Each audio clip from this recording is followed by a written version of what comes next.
Magandang araw po sa ating lahat para po sa ating Bible Knowledge of the Day sa araw po ng June 11, Thursday. Ngayon po, basahin po natin ang Proverbs 22 verse 1. The Bible says, a good name is rather to be chosen than great riches, and loving favor rather than silver and gold. Ang pamagat po natin ay a good name is rather to be chosen than great riches. So yung name po dyan ay Shem sa Hebrew word, report, ang ibig sabihin po, character, at yung honor, yung kanyang character. Okay? So, kung ano ang pagkakilala sa kanya, yung report sa kanya, patungkol sa kanyang buhay. Alright? Yung chosen naman po dyan ay select. So, a good name is rather to be select.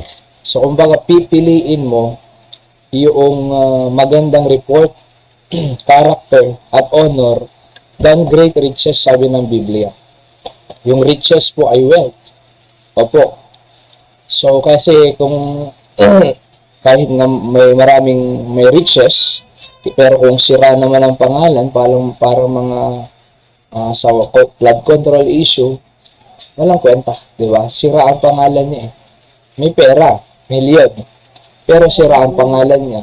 So, kaya sabi ni Solomon, piliin nyo ang magandang pangalan, magandang report, magandang character at honor na pagkakilala sa inyo ng mga tao kaysa great riches. Ano po?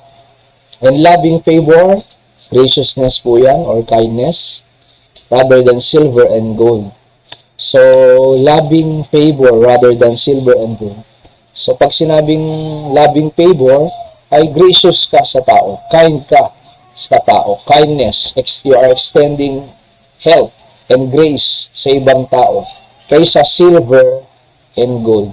Kasi kahit nasa iyo lahat ng riches, silver and gold sa mundong ito, kung hindi naman maganda ang pangalan mo, makasarili pa, at marami pang nasasabing hindi maganda sa iyo, so hindi ka rin masaya. Kaya pinakamaganda po sa ating buhay ay piliin natin yung magandang character. Alright? Yung maganda, yung honor at report. At meron tayong graciousness sa tao. Kindness, we extend help sa mga nangangailangan po ng advice, counsel, tulong, ano man pong pamamaraan yan. So yan po ang sabi ni Hari Solomon. Tandaan niyo po, si Hari Solomon ay the wisest on earth ever lived. He has everything that this world can offer. Siyang pinakamayaman during those times, pinakamagaling, walang papantay kay Solomon. Pero sabi niya, mas maganda. Piliin niyo ang mas magandang pangalan, good name, rather than great riches or silver and gold. Choose loving favor. Extend gracious up to other people. Okay? So, principles of the day po, number 1, sabi ko dyan, ay a good report is a true riches.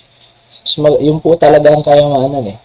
Yung good report. At least mawala ka man, dead yet speaketh, sabi ng Bible, di ba? Nagsasalita pa, nagiging testimony pa. Number 2, choose character rather than cash.